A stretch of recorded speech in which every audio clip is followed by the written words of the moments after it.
পবিত্র ঈদ উদযাপনের জন্য ঘরে ফিরবে উত্তরের জনপদের লাখো মানুষ। ঈদ যাত্রা নির্বিঘ্ন করতে নেওয়া হয়েছে নানা পদক্ষেপ। দর্শক, এ বিষয়ে বিস্তারিত জানাতে রংপুর থেকে সরাসরি যুক্ত হচ্ছেন সহকর্মী রেজাউল করিম মানিক। ঈদ যাত্রা নির্বিঘ্ন করতে কতটা প্রস্তুত মহাসড়ক, আর প্রশাসনের পক্ষ থেকে কি ধরনের ব্যবস্থা গ্রহণ করা হয়েছে?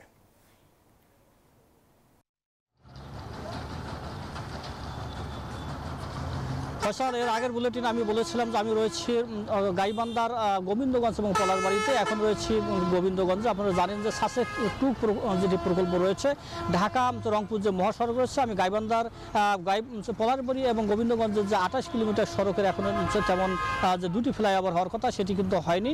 এখানে 28 কিলোমিটার সড়কের কাজ সম্পূর্ণ হয়েছে।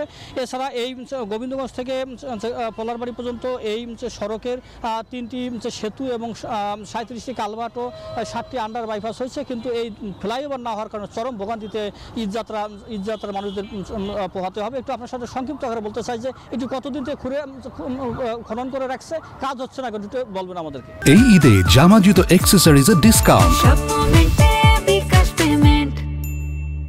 এটা দীর্ঘদিন হলে এখানে কাজ ফেলে রাখছে, কোনো উন্নতি নেই। দেখা যাচ্ছে আমাদের 1 ঘন্টা রাস্তা 5-6 ঘন্টা লাগে, জ্যামের পর জ্যামে আমরা আটকে পড়ে থাকি এখানে।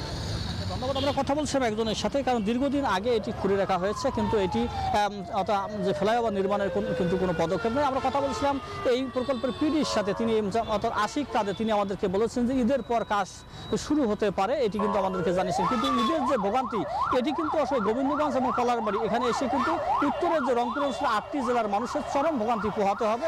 এছাড়া প্রশাসনের যে তৎপরতা সেটি কিন্তু রয়েছে।